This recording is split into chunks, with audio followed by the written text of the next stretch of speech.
Bienvenidos a todos, gracias a los hermanos de la alabanza. Bienvenidos a todos a este estudio semanal en el que estamos escudriñando la palabra del Señor. ¿Por qué estudiamos la palabra? ¿Por qué necesitamos estudiar la palabra de Dios?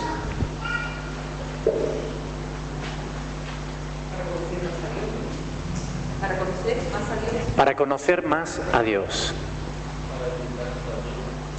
Para edificar nuestras vidas. Para conocer la voluntad de Dios. Su legado. Bueno, hay buenas razones por las cuales estudiar la palabra de Dios, ¿verdad? Tenemos muchas y buenas razones por las cuales escudriñar las Escrituras, porque Jesús lo mandó también, porque a través de ella realmente no solo conocemos a Dios, también aprendemos a conocernos a nosotros mismos, ¿verdad? Las Escrituras son un manjar del cielo, son el alimento espiritual que fortalece nuestra fe, que anima nuestros espíritus, que hace posible que nosotros podamos perseverar en los caminos del Señor, que nos da entendimiento para vivir de acuerdo a la voluntad del Señor. Bendito sea su nombre. Aleluya. Por eso estudiamos las Escrituras y por eso estamos estudiándolas de manera sistemática. Ahora estamos estudiando el libro de Hechos y vamos por el capítulo 23. Y nos quedamos la semana pasada, allá por los versículos 6, ¿verdad? Del 6 en adelante. Vamos a leerlo del 6 al 10, donde dice que entonces Pablo, Hechos capítulo 23, versículo 6, entonces Pablo, notando que una parte era de saduceos y otra de fariseos, alzó la voz en el concilio: varones hermanos, yo soy fariseo, hijo de fariseo. Acerca de la esperanza de la resurrección de los muertos se me juzga. Cuando dijo esto, se produjo disensión entre los fariseos y los saduceos, y la asamblea se dividió. Porque los saduceos dicen que no hay resurrección, ni ángel, ni espíritu. Pero los fariseos afirman estas cosas. Y hubo un gran vocerío, y levantándose los escribas de la parte de los fariseos, contendían, diciendo: ningún mal hallamos en este hombre, que si un espíritu le ha hablado, o un ángel, no resistamos a Dios. Y habiendo grande disensión, el tribuno, teniendo temor de que Pablo fuese despedazado por ellos, mandó que bajasen soldados y le arrebatasen de en medio de ellos y le llevasen a la fortaleza. Amén. Bueno, aquí estamos viendo el proceso que le están haciendo al apóstol Pablo. Vemos que el tribuno llamó al Sanedrín, ¿verdad?, para que el Sanedrín explicara cuáles eran las acusaciones que tenía contra el apóstol. Y hemos visto a Pablo defenderse, dar su argumentación, y hemos visto las reacciones del Sanedrín. ¿Qué diferencia encuentran entre las reacciones del Sanedrín y la actitud del siervo de Dios? ¿Qué diferencias notan ahí? ¿Hay diferencias o no? A ver, ¿están aquí? ¿Sí? ¿Hay diferencia en cuanto a la actitud de Pablo y la actitud del Sanedrín? ¿O no?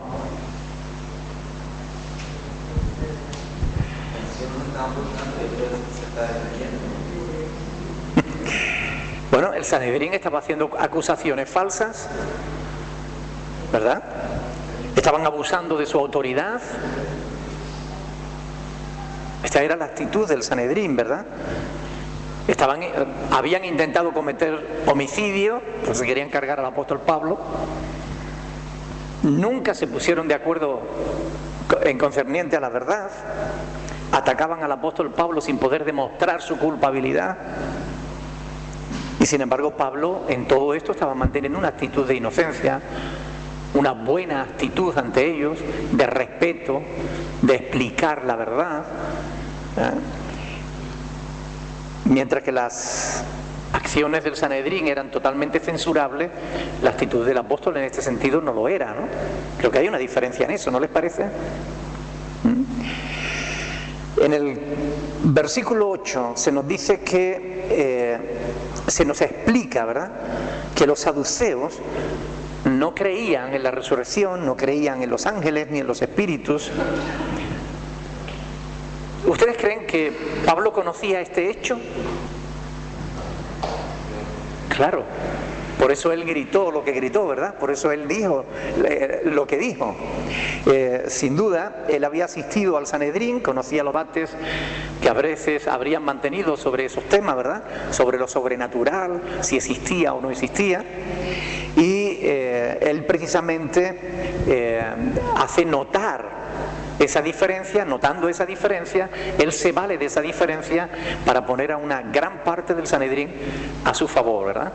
Estas diferencias entre fariseos y saduceos eran tan notorias que el historiador Flavio Josefo, un judío que era historiador y que escribía al servicio de Roma, él las nota en sus escritos, él hace notar esa enorme rivalidad que había entre los fariseos y los saduceos, entre esos dos bandos, ¿verdad? Y en sus escritos él lo explica, ¿verdad? Ahora, la rivalidad surge aquí por el tema de la resurrección. La resurrección es una de las piedras fundamentales de la fe cristiana. Y es muy importante que entendamos esto. Para Pablo era importante la resurrección. El evangelio, sin resurrección no hay evangelio. No tiene sentido el evangelio. Entonces, ¿saben? La resurrección de Cristo le diferencia de cualquier fundador, de cualquier religión. ¿Cuántas religiones hay en el mundo? Muchísimas, ¿verdad? ¿Saben? En la Edad Media hubo un judío que nació en Córdoba, allá por el año 1135, se llamaba, le decían rabí, porque era maestro, Rabí Moisés, el egipcio. Se le llama así porque al final, aunque nació en Córdoba, murió en Egipto, en el Cairo, ¿no? Este Rabí Moisés, llamado también Maimónides, en uno de sus escritos decía: si alguien quiere fundar una religión, es bien sencillo. Déjese crucificar hasta la muerte, déjese enterrar durante 3 días y después resucite. Él conocía el sacrificio de Cristo y él creía en la resurrección. Este rabino era teólogo y fue uno de los pensadores más influyentes de la Edad Media, este rabino judío. Ahora, ¿hay base bíblica para que nosotros creamos realmente en la resurrección? ¿Sí o no? ¿Alguien podría citar algún pasaje donde se hable de la resurrección para que se nos enseñe que hay una resurrección de muertos? ¿Alguien se acuerda de alguno?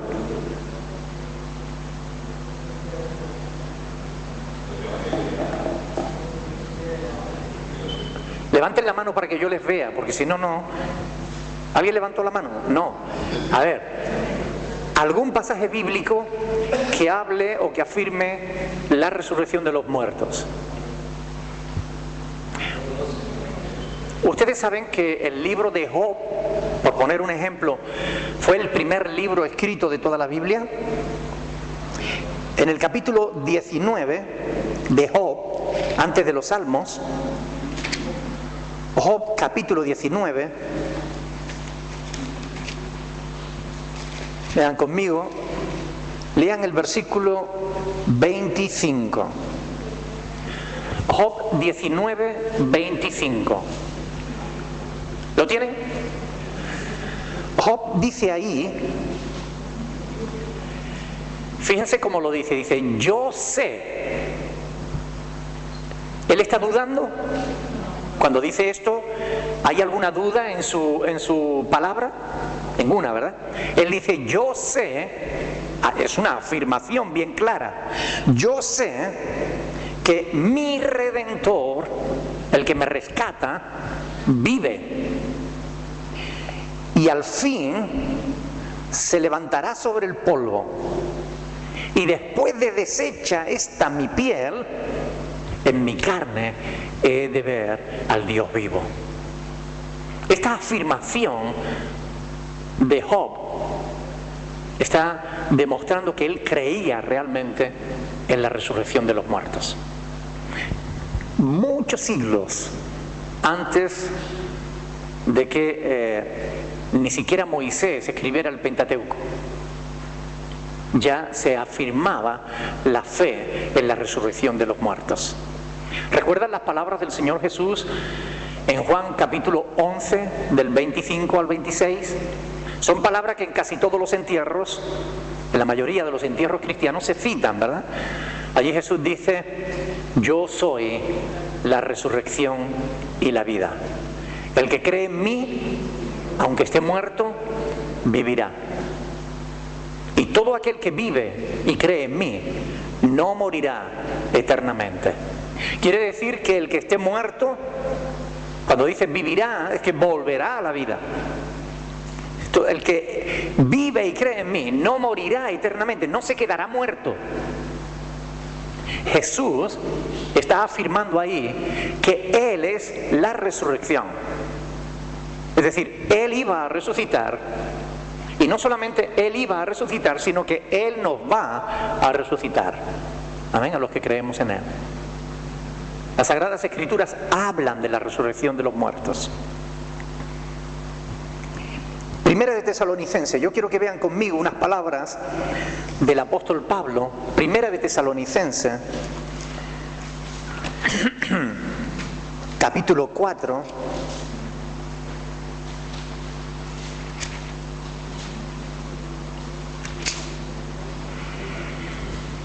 versículo 13. Dice la palabra del Señor, Primera de Tesalonicenses 4:13, dice, tampoco queremos, hermanos, que ignoréis acerca de los que duermen. Es decir, no queremos que ustedes no sepan nada sobre los que han muerto. Para el cristiano, la muerte era como un sueño. Del sueño volvemos a despertar. Para el creyente, de la muerte volvemos a despertar. Entonces, no, tampoco queremos, hermanos, que ignoréis acerca de los que duermen, para que no os entristezcáis como los otros que no tienen esperanza. Porque si creemos que Jesús murió y resucitó, así también traerá Dios con Jesús a los que durmieron en Él. No dice a los que murieron, sino a los que durmieron en Él. Para el cristiano, la muerte es como un sueño. En las catacumbas de Roma, donde se enterraron algunos de los primeros discípulos de Cristo, algunos de aquellos primeros cristianos que pagaron con sus vidas en los circos romanos y demás, hay lápidas, todavía hay lápidas, inscripciones, donde se puede leer, aquí duerme fulano de tal, de cuyo sueño será despertado. Ahora, con respecto a la resurrección de los muertos, ¿cuántos de vosotros creen realmente que resucitarán? ¿Cuántos creen en la resurrección de los muertos? ¿Creen? ¿Sabían que hay encuestas que se han realizado en Estados Unidos? Estados Unidos tiene fama de ser un país cristiano, siempre entre comillas, ¿verdad? Porque no hay países cristianos, hay gente cristiana, personas cristianas. No se puede decir que un país es cristiano, aunque muchos en ese país lo sean. Pero bueno, es un país con trasfondo cristiano, con cultura cristiana. Desde el principio de su fundación, Los Estados Unidos de América, el norte de América, siempre fue poblada por creyentes, por cristianos que emigraron de Inglaterra y de otros países y llevaron para allá la fe cristiana. Sin embargo, hoy en día se han hecho encuestas y ustedes saben que la mayoría de los americanos no creen en la resurrección de los muertos. Bueno, no es de extrañar teniendo en cuenta la cultura actual, ¿verdad?, de las sociedades modernas.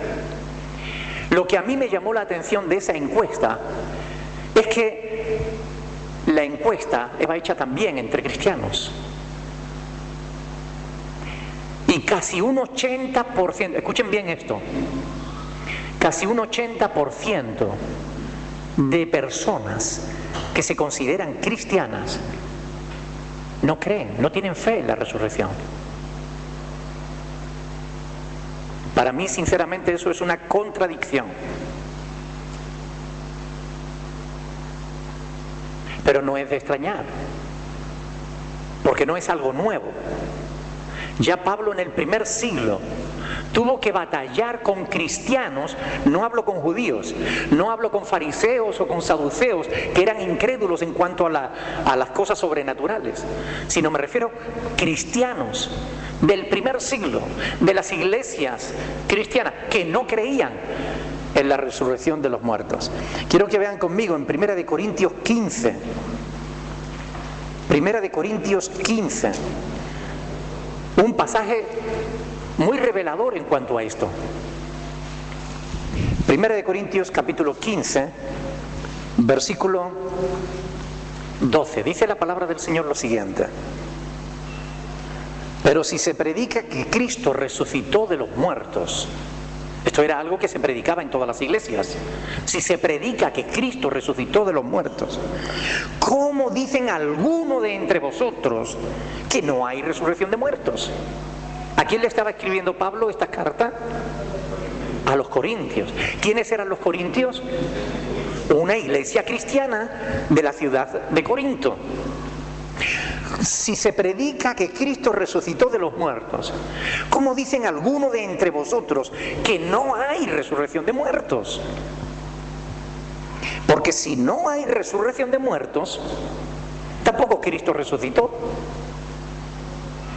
Y si Cristo no resucitó, vana es entonces nuestra predicación, vana es también nuestra fe. Es decir, ni nuestra predicación ni nuestra fe sirven de nada si no hay resurrección de muertos, porque eso supondría que Cristo no resucitó y que nosotros tampoco vamos a resucitar. Si somos hallados, vana es también nuestra fe, dice, y somos hallados falsos testigos de Dios, porque hemos testificado que Dios, o sea, de Dios, que Él resucitó a Cristo, al cual no resucitó si en verdad los muertos no resucitan. Porque si los muertos no resucitan, tampoco Cristo resucitó. Y si Cristo no resucitó, vuestra fe es vana, aún estáis en vuestros pecados. Entonces también los que durmieron en Cristo perecieron. Si en esta vida solamente esperamos en Cristo, somos los más dignos de conmiseración de todos los hombres. Mas ahora Cristo ha resucitado de los muertos.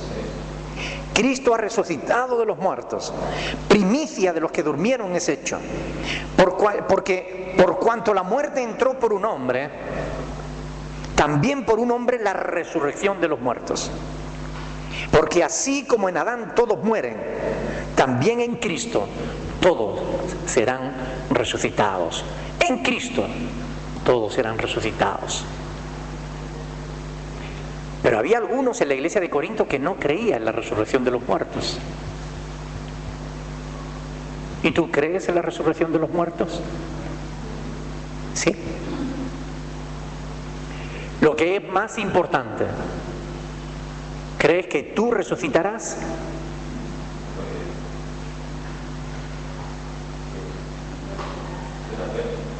Quiero que lean conmigo un pasaje en el libro de Daniel, capítulo 12.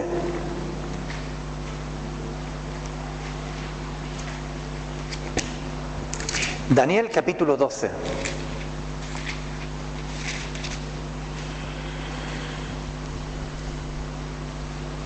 ¿Lo tienen, hermanos?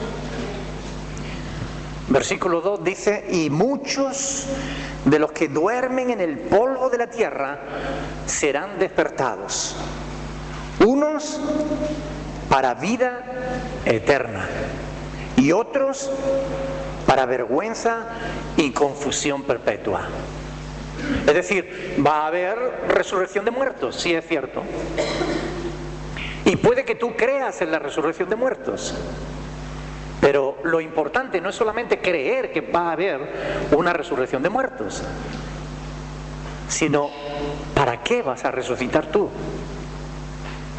¿Resucitarás para vida eterna o resucitarás para vergüenza y confusión perpetua? Pero resucitar es el alma, no el cuerpo. La palabra de Dios dice que si este tabernáculo nuestro, esta morada terrestre, se deshiciere, tenemos de Dios otra esperándonos en el cielo. O sea que aunque nuestros cuerpos aquí desaparezcan, recibiremos un cuerpo nuevo para estar con el Señor por siempre. Por eso yo creo que mucha gente le cuesta entenderlo, ¿no? Porque sabe que uno se va a consumir. Sí. ¿Por qué vivimos nosotros sino porque Dios nos hizo? Si Dios tuvo poder para hacernos, ¿tendrá poder para darnos una nueva funda? Yo creo que sí. José Luis.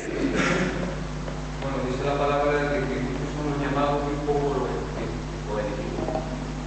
Entonces, a veces uno se siente tan poca cosa que cuesta recordar versículos, que cuesta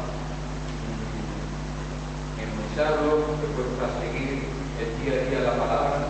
Entonces, llegas a pensar si todo ese esfuerzo o ese pequeño esfuerzo que uno está haciendo llegará a ser uno de los escogidos. Bien, la pregunta es la siguiente. Yo he dicho, todos resucitaremos, pero unos para vida eterna y otros para vergüenza y confusión perpetua. Ahora la cuestión es, ¿qué marca la diferencia? ¿Qué es lo que hace que unos resuciten para vida eterna y otros resuciten para condenación?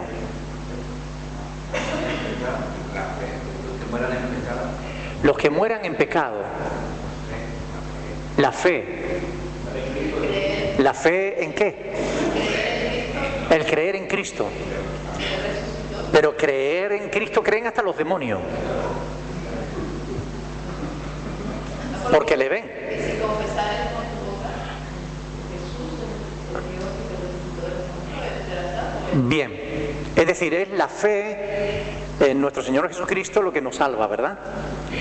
Pero la cuestión es que la palabra de Dios nos enseña claramente que la salvación no es por ninguna cosa que nosotros hagamos.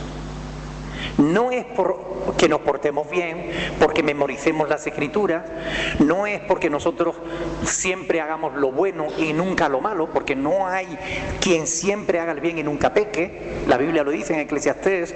Entonces no es lo que marca la diferencia, no es eso. La salvación no la podemos ganar bajo ningún concepto, la salvación no la podemos comprar a ningún precio. La salvación es un regalo que Dios nos hace por medio de Jesucristo su Hijo.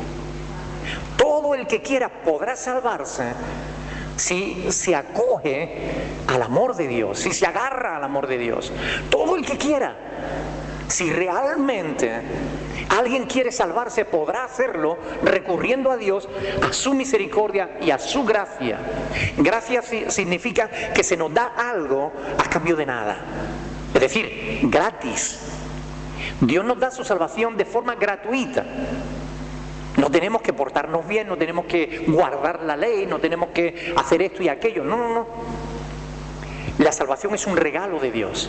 No por obras, dice Pablo, para que ninguno se gloríe. Ahora, muchos dicen que son salvos. ¿Cómo sabemos si alguien de verdad es salvo o no? ¿Cómo sé yo si yo soy salvo o no? ¿Cuáles son las evidencias de la salvación? Una vida diferente a la de los demás. ¿Perdón, has dicho? Una vida transformada. Una vida transformada. Esa es la clave. Esa es la clave. Hoy hablaba con Paco de Arcos de la Frontera, que seguramente nos está viendo a través de internet. Y yo le decía que normalmente en las predicaciones, en los sermones, los domingos, yo no suelo hacer un llamado a la salvación. Una vez leí, yo creo que lo he comentado en alguna ocasión, que le hicieron esa pregunta a Spurgeon. Spurgeon es considerado el príncipe de los predicadores. Un periodista joven lo entrevistó en cierta ocasión y le dijo: señor Spurgeon, reverendo Spurgeon, ¿usted por qué no hace el llamado a la salvación como hacen otros pastores? Él dijo: porque yo no creo en eso. Entonces le preguntó: bueno, ¿y cómo está usted seguro cuando alguien se convierte o no? Él dijo: es muy sencillo. Yo veo que esa persona sigue viniendo a la iglesia y que su vida va cambiando. Ahí es cuando yo veo que esa persona, ha nacido de nuevo. ¿Cuántos han levantado la mano alguna vez en la iglesia y han salido al frente y han hecho una oración de fe y después están en el mundo borrachos, perdidos o haciendo cosas peores? ¿Cuántos? ¿Cuáles son las evidencias de que alguien de verdad ha nacido de nuevo? Tiene fe en Jesús, que su vida va siendo transformada, que Dios en su interior está trabajando para que esa persona sea diferente, que esa persona día a día va siendo un poquito más humilde, ya no es tan orgulloso, ya le cuesta menos reconocer cuando se equivoca, ya le cuesta menos pedir perdón. Es una persona que va de forma natural, porque el Espíritu Santo trabaja en su vida, va sometiéndose a la voluntad de Dios. No por fuerza, no para ganar nada, ni para ganar el cielo, ni coronas en el cielo, sino por amor a Dios. Es alguien que ha nacido de nuevo y que camina en las obras que Dios ha preparado de antemano para que esa persona las haga. El que está en Cristo, nueva criatura es. Las cosas viejas pasaron. Pero puede haber alguien que crea en la resurrección, que crea en Cristo, que haya hecho la oración de fe, pero su vida sigue siendo un desastre. ¿Ha nacido de nuevo esa persona? No. Cuando se ha nacido de nuevo, la palabra nos da evidencias, y las epístolas del apóstol Juan son la primera epístola del apóstol Juan. Ahí hay multitud de evidencias de quien ha nacido de nuevo. Es alguien que anda en la luz, no anda en las tinieblas, porque Dios es luz, y el que está en Dios camina en la luz. Un nuevo nacido, un nacido de nuevo, no anda en tinieblas, por tanto camina en la luz.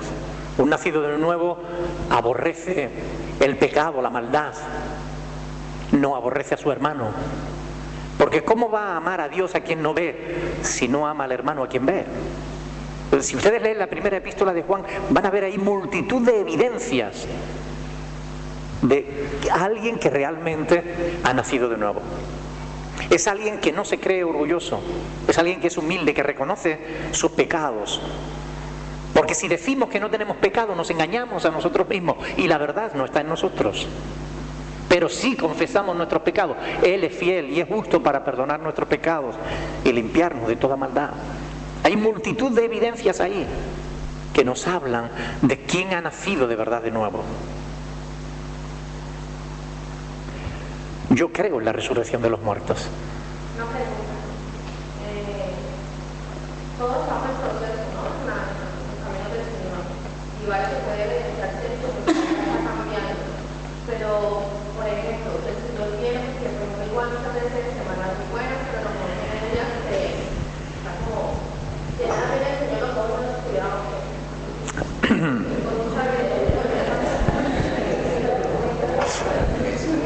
Bueno, para los que están viendo esto por internet, que seguramente no habrán oído tu pregunta, bueno, que si alguien está en el Señor y está en un proceso de cambio, pero cuando viene el Señor o la llama a su presencia y justamente en un día en el que a lo mejor no era su mejor día, ¿no? ¿Qué pasa, no? O se muere, claro, por si Dios lo llama, queremos decir que ya le da por... Eso es, bueno. ¿Qué pasa? ¿Se salvará? ¿No se salvará? La Biblia nos dice que Dios es justo. Él hará justicia. Él sabe la verdad. Por eso yo no puedo juzgar a nadie para salvación. Es decir, yo no sé lo que hay dentro de esa persona. No conozco su grado de humildad o su grado de transformación en su vida. Cuando venga Dios, Dios hará justicia. Y sabemos que Él es justo, realmente justo. Sabemos que Dios es amor, ¿verdad?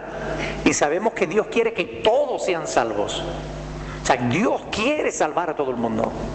Va a hacer lo posible por salvar a todo el mundo. De hecho, lo ha hecho y lo sigue haciendo.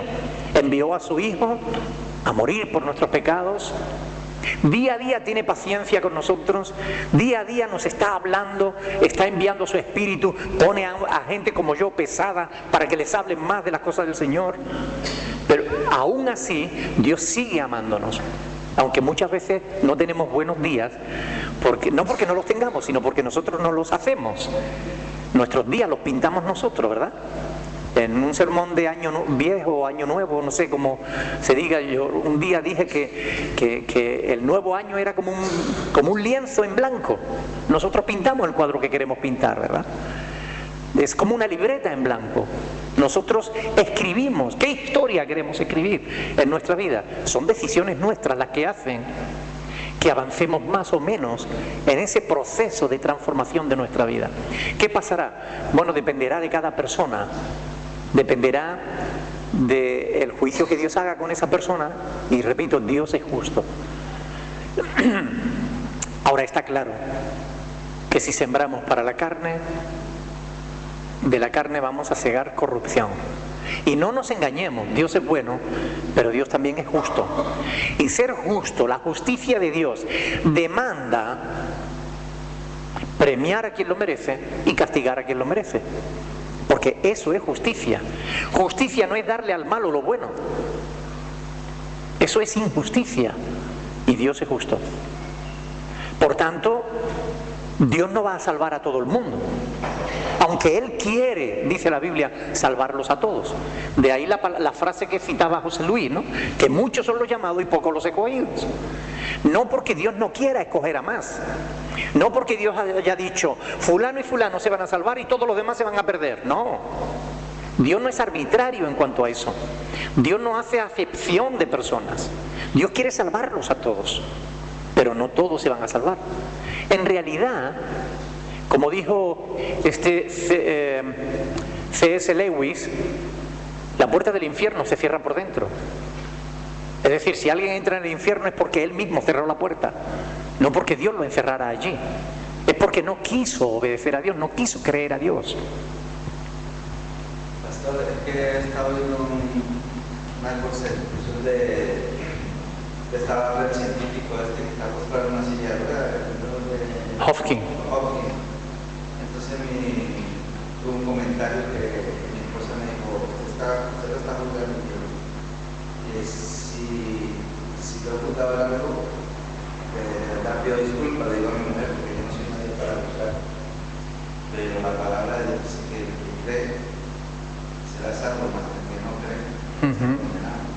Entonces yo me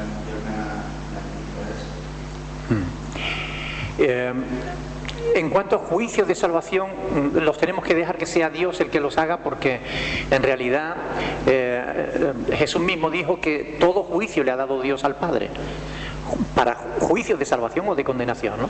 Ahora, ¿podemos los creyentes juzgar a alguien? Claro, en base a la palabra sí, si nuestro juicio no es según las apariencias, sino conforme a justicia, claro que podemos hacer un juicio.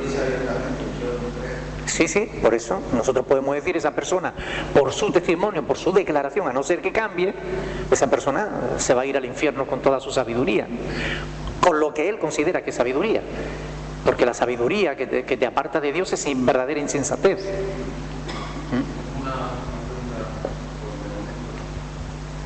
Vamos a ver, en el andar día a día día uno cree o le parece a uno que va prosperando en el camino del Señor, va adquiriendo valores, va adquiriendo conocimiento, va siendo reconocido por la iglesia, pero tropieza y derrota todo eso. O discute un día con una persona y te sale una ira que parece que no eres tú el que estaba yendo a culto y el que te relaciona con los hermanos. Sale una otra persona de dentro que para mí es reconocible, que me ha pasado. Pero bueno, si yo llevo meses caminando en el Señor, he estado y de buena primera con una simple discusión, te sale yo de dentro que no lo conozco. Digo, entonces mi pregunta es, ¿merece la pena el seguir? Porque si siempre va a estar esa persona ahí dentro, haciéndote tropezar o haciéndote surgir en ira o en desprecio. Es una buena pregunta, es una buena pregunta. José Luis pregunta que si durante meses está esforzándose y haciendo la voluntad de Dios y tal, y en un momento pierde el control y le sale el viejo hombre y parece que no ha avanzado nada y tal, si merece la pena o no seguir luchando, ¿no? Bien, la vida cristiana no se puede vivir en la fuerza humana, en nuestras propias fuerzas. Es un terrible error. O sea, es un terrible error querer vivir, hacer la voluntad de Dios en nuestras propias fuerzas. O sea, esta mentalidad nos viene heredada por el catolicismo. Este es un país católico, nosotros hemos nacido en el catolicismo, hemos crecido en el catolicismo, y el catolicismo es una secta cristiana, pero una secta que no enseña la verdad de las Escrituras. El catolicismo enseña, entre otras cosas, que hay que ganarse el cielo. De ahí ese afán nuestro de querer esforzarnos por agradar a Dios, por hacer las cosas bien, pero en realidad estamos olvidando lo más importante. Jesús lo dijo, la palabra de Dios lo dice, los apóstoles lo repitieron. El hombre carnal no agrada a Dios ni tampoco puede. Nosotros no podemos bajo ningún concepto agradar a Dios. Tenemos que morir para empezar una vida nueva. Tenemos que crucificarnos con Cristo.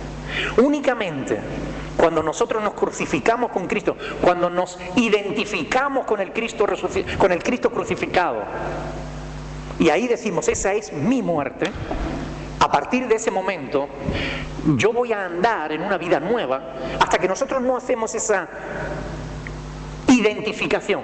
Recuerdan que yo se lo he explicado en varias ocasiones cómo los judíos tenían que llevar un cordero para pedir perdón por sus pecados al sacerdote. El sacerdote tenía que sacrificar ese cordero, pero antes el pecador tenía que poner sus manos sobre el cordero inocente, y era como una transmisión del pecado, era como un decirle, una identificación. Yo me identifico contigo, tú te identificas conmigo, tú vas a morir en mi lugar.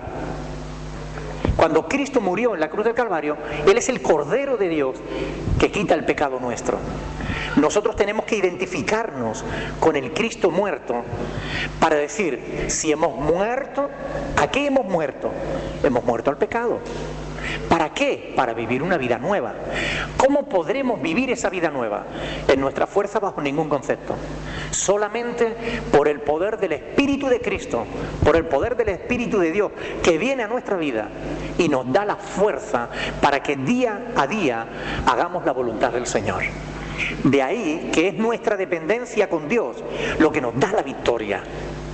No es que tú te esfuerces en hacer esto, en hacer lo otro. Eso es religión. Busca a Dios con sinceridad y dile, Señor, en el día de hoy yo me voy a considerar muerto. Mire, ¿por qué nosotros discutimos? ¿Por qué perdemos los papeles? Porque no estamos crucificados en la carne, porque nuestra carne sigue viva, porque mantenemos al viejo hombre bien alimentado. Ahora, hagamos que el viejo hombre sea debilitado. Vistámonos, o sea, quitémonos al viejo hombre de encima, vistiéndonos de Cristo. cada mañana vistámonos de Cristo. Salgamos a la calle con Cristo en nuestra mente y en nuestro corazón. Que cada paso que demos, porque miren, si insultamos a un muerto, ¿cómo reaccionará el muerto? De ninguna manera, ¿verdad? Así que si me insultan a mí y yo reacciono mal, es porque yo no estoy muerto. Pero el viejo hombre debiera estar muerto. Pero ¿cuántas veces yo le he pedido a Dios esto? Me entrego aquí, me arrodillo, me inclino ante tu presencia. Dios mío, cambia mi vida porque necesito de tu ayuda. Eso lo llevo repitiendo desde que conocí al Señor, ya va para 15 años. Ajá. Yo creo que soy sincero. Y seguramente lo eres. Entonces, digo yo, ¿por qué tanto? Yo te lo explico. Él pregunta por qué, si él ha hecho esa oración muchas veces, si muchas veces le ha dicho al Señor, Señor, yo me entrego a ti, yo quiero hacer tu voluntad, ¿por qué vuelve otra vez a pasarle estas cosas? Porque una vez que nosotros nos entregamos a Cristo, una vez que decidimos morir a la vieja vida, decidimos que el pecado no va a reinar en nuestra vida, sino el Espíritu de Dios, después tenemos que andar en el Espíritu. Es decir, Cristo nos da vida cuando creemos en Él por medio de su Espíritu. El Espíritu Santo viene a nuestra vida y da vida a nuestro espíritu. Recuerda que estábamos muertos en nuestros delitos y pecados, pero Dios nos da vida juntamente con Cristo. Nos da vida. Ahora dice el apóstol Pablo en Gálatas capítulo 5, verso 16, andad en el Espíritu y no satisfagáis los deseos de la carne. Es decir, si vivimos por el Espíritu, debemos también andar en el Espíritu, oyendo a Dios y obedeciéndole con humildad. El problema muchas veces es que no le permitimos a Dios guiar nuestra vida. Le decimos con sinceridad, Señor, me arrepiento de mis pecados, toma el control de mi vida. Pero al cuarto de hora le decimos, trae las riendas que las llevo yo. Esta es la realidad. Es decir, día tras día, con nuestras palabras le decimos una cosa a Dios y con nuestras actitudes hacemos otra. Es decir, por un lado nos arrepentimos de nuestros pecados porque nos han traído mal, porque la paga del pecado siempre es muerte. Como los pecados nos traen perjuicio, claro que nos arrepentimos y nos sentimos mal por haberle fallado a Dios. Le decimos, Señor, me arrepiento, a partir de ahora yo quiero que tú me des fuerza, yo quiero que tú me ayudes. Pero para que Dios te ayude, tú tienes que seguir las instrucciones de Dios. Que el Espíritu Santo te habla y te dice, por ahí no, y que tú digas, amén, por ahí no. Que dice el apóstol Pablo, no proveáis para los deseos de la carne. Y eso significa que no podemos poner la cajarita de plátano para tirarnos de cabeza y después decir, ¡ay, Señor, me caí! Porque eso es lo que pasa en nuestras vidas muchas veces. Nosotros preparamos nuestros propios pecados y tenemos que alejarnos de todo eso. El muerto no peca, el que está muerto. Entonces, tenemos que mantenernos muertos. Para eso necesitamos acudir a Dios día tras día. Y cuando estamos en tentación, la Biblia nos dice en 1 Corintios 10:13 que no nos ha sobrevenido ninguna tentación que no podamos resistir. Y juntamente con cada tentación se nos da la salida. Así que si caemos, es porque nosotros hemos querido caer. Reconozcámoslo. Esta es la verdad. El hombre no peca porque alguien le obligue a pecar. Nosotros pecamos porque queremos pecar, porque nos gusta más el pecado que la santidad, porque nos gusta más tener el control que dejárselo a Dios. Por eso se dice en la Escritura que la insensatez del hombre tuerce su camino y después se irrita con el Señor. Estas cosas ocurren, pero la victoria está en que nosotros, Macario, te buscan, en que nosotros vivamos en una completa sumisión a Dios. Una completa sumisión. Únicamente así Él nos dará la victoria. De otra forma no la podemos conseguir por nosotros mismos. Porque no hay poder en el ser humano para contrarrestar el pecado. El poder para vencer el pecado está en Dios. Es Dios el que nos libra. Dios el que nos da la fuerza. pero necesitamos, o sea, si yo a mi coche de vez en cuando no lo llevo a la gasolinera y le echo gasoil, no me funciona. Nosotros tenemos que ir cada mañana delante del Señor y decirle, Señor, necesito que me eches gasoil, necesito que me ayudes para hoy. Dame la fuerza que necesito hoy. Dame el poder que voy a necesitar hoy, para este día. No te pido poder para una vida larga, para vivir una vida de victoria durante 50 años, no. Dame poder para hoy. ¿No qué? Y lo hago todas las mañanas y todas las tardes y todas las noches y de repente brota de mí esa persona que... Pues esa persona, sométela a la voluntad de Cristo. Ese viejo hombre que brota en ti no es algo que tú no puedas dominar. Pues entonces... Lo he entregado en sus pies, lo he aborrecido. He aborrecido al hombre. Hay otras soluciones. Cuando esté en tentación, llámame. Yo voy donde tú quieras que estés. Yo me arrodillo contigo y oramos juntos. Como que esta tarde mismo tuve una discusión con una persona y de buena primera, pues como estaba discutiendo, pues me brotó un ser que yo aborrezco. Pero un ser que puso... Pero no lo despersonalice, José Luis. No diga un ser como si fuera otro extraño a ti. Eres tú. Es tu vieja naturaleza. Entonces, pastor, que estoy ganando yo oro todos los días. ¿Oraré mal o seré yo el único? No, lo que pasa es que a la... ¿El único extraterrestre de toda la comunidad? No eres extraterrestre. Lo único que el apóstol Pedro... A ver, escuchen por favor. El apóstol Pedro dice, añadid a vuestra fe virtud. No basta con la fe. A la virtud, conocimiento. Al conocimiento, dominio propio. Es decir, la vida cristiana es un proceso. Como alguien decía, como Alejandra decía hace un momento. La vida cristiana no es dar un paso. Jesús no dijo, yo soy la decisión. Él dijo, yo soy el camino. Y un camino hay que dar un paso y otro y mantener caminando día tras día. Esa es la vida cristiana. Si tú tienes problemas personales, ahora te quedas, hablamos tú y yo puedo estar contigo, cerca de ti, oramos juntos y te doy solución para eso. ¿Ok? Pero hay solución para dominar al viejo hombre. La salida fácil, la tendencia natural, es decir, es que no soy yo, es un espíritu, es un demonio que me tiene y tal. Pero oiga, no, los pecados de la carne están claros en Gálatas capítulo 5, son pecados de ira, eso está ahí en Gálatas. Necesitamos simplemente humildad y sometimiento a la voluntad de Dios. Y si no podemos, pues pidamos ayuda. Para eso estamos los pastores, para apoyar, para animar, para ayudar.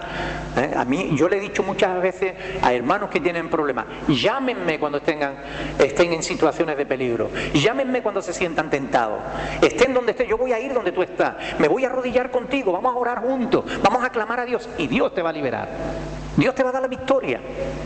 Pero a veces es más fácil pecar y después culpar y decir, no, es que yo no puedo porque... Entonces, lo hablamos después, ¿ok? Nati. Que a veces no basta solamente con orar, a veces pedir ayuda a otra persona, ¿no? Claro. Porque a veces uno mismo, por mucho que tú ores, que tú hagas, que tú digas, que tú quieras, no. Sobre todo, cuando venimos de tiempo, de años, alimentando al viejo hombre. Cuando el viejo hombre está bien fuerte en nosotros, es muy difícil dominarlo. Entonces, ¿qué tenemos que hacer? Tenemos que alimentar al nuevo hombre creado según Dios en la justicia y santidad de la verdad. Es a ese al que tenemos que alimentar, no solo con oración y con lectura de la palabra, sino con una vida de santidad, de dominio propio, de mantener al viejo hombre poco alimentado. Ver menos televisión o salir menos a lugares donde no se debe salir o hacer menos cosas que no tengamos que hacer. De esa manera vamos debilitando al viejo hombre y vamos alimentando al nuevo. Y el nuevo se fortalece en Cristo. ¿Ok? Bien, seguimos entonces. Estábamos hablando de la resurrección. Pablo lo que estaba diciendo aquí es que él creía en la resurrección de Cristo, y la resurrección de Cristo para él era la garantía de que si Cristo resucitó, nosotros también resucitaremos. Amén. Y esa es la fe del creyente. Yo sé que yo voy a resucitar.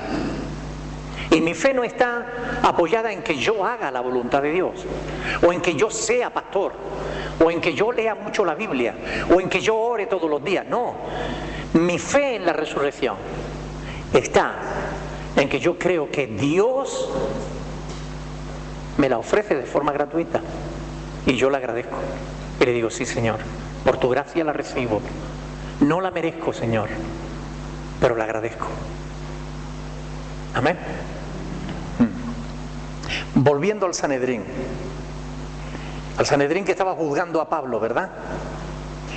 Hay quienes confunden a los saduceos con un grupo religioso más, como los fariseos y tal, ¿no? Los fariseos, saduceos. Pero los saduceos no eran un grupo religioso. Los saduceos pertenecían al Sanedrín, pero no tenían nada de religioso. Eran políticos, eran racionalistas. Los saduceos eran materialistas, y ellos, como hemos dicho, negaban los elementos sobrenaturales de la religión, ¿verdad? En el fondo, los saduceos no eran creyentes, eran parte del Sanedrín. Bueno, ¿por qué eran parte del Sanedrín? Sí. Claro, porque en el Sanedrín no solamente eran sacerdotes, sino que en el Sanedrín también era parte del gobierno del pueblo de Israel. Entonces, los saduceos eran parte de la aristocracia de Israel, y ellos estaban en el Sanedrín para defender sus intereses. Es decir, como saduceos, ellos se aferraban a su status quo, se aferraban a su posición. Estaban en el Sanedrín para hacer forzar la voluntad del Sanedrín para llegar a acuerdos que le revertieran en una buena economía, ¿no? Para no perder sus privilegios económicos, ¿no?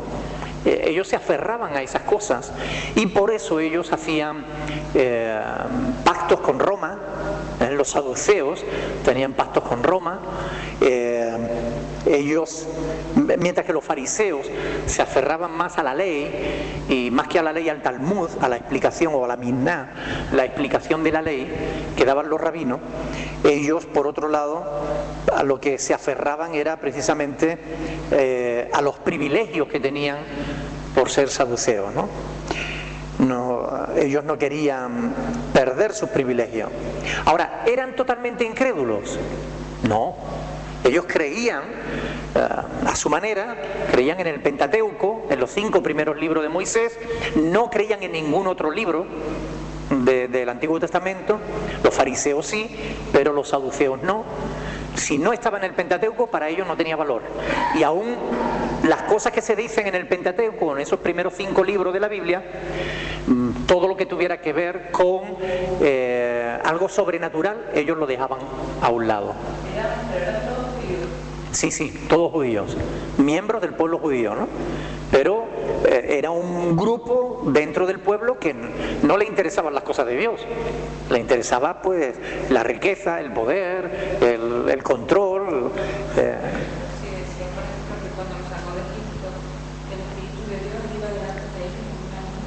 Perdón, sí. Cuando sacaron de Egipto, que el Espíritu de Dios iba delante de ellos en una nube. Sí. No, pero estamos hablando de los saduceos. Los saduceos eran un grupito de ese pueblo que salió de ahí. Es decir, que dentro del pueblo judío no todos creían en Dios. ¿Ok? Es decir, el hecho de ser judío, como el hecho de ser español, no significa que seas católico, ¿verdad? Aunque antiguamente se hacía, no, todos los españoles son católicos. Hoy en día ya se sabe que no, y cada vez más. Entonces, los judíos, no todos los judíos creen en Dios. Ese grupo concretamente era un grupo que más tenía que ver con la riqueza, con el comercio, con la política, que con la religión. Ellos cuando le hablaba de religión no querían saber nada. A ellos lo que les interesaban era, bueno, y a ver, ¿qué beneficio nos va a dar esto? Eso eran los intereses de los saduceos, ¿no? Por eso hicieron pacto con Herodes, hicieron pacto con los romanos y hasta hicieron pacto con los fariseos para cargarse a Jesús y para cargarse después a Pablo, porque ellos entendían que tanto Jesús como Pablo podían traer problemas para sus negocios. Por eso quisieron, ellos se aliaron con los fariseos, aunque tenían divergencia con ellos, tenían problemas con ellos, pero se unieron a ellos contra Jesús, porque ellos veían a Jesús como un peligro para que sus buenas relaciones con Roma se vieran afectadas. Y lo mismo pasa ahora con Pablo. Se unen a los fariseos, pero porque tienen miedo de que Pablo pueda interrumpir los negocios que ellos tenían con Roma. ¿Ok? ¿Alguna pregunta?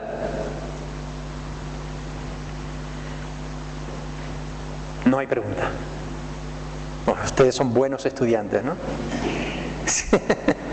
Bueno, lo que sí, solamente decirle que ellos, los saduceos, aunque no eran gran parte del Sanedrín, pero era un grupito dentro del Sanedrín, ¿no? Ellos se mantuvieron en el Sanedrín hasta el año 70, que General Tito invadió Jerusalén y se acabó el Sanedrín, ¿no? Por aquel entonces.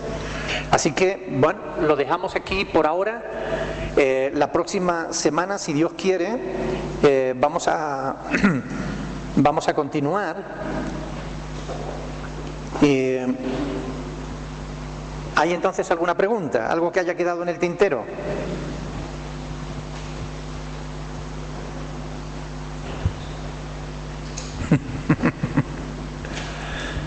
Bueno, pues si no hay preguntas, yo les invito para que sigan estudiando las Sagradas Escrituras, sigan estudiando este libro de los Hechos de los Apóstoles.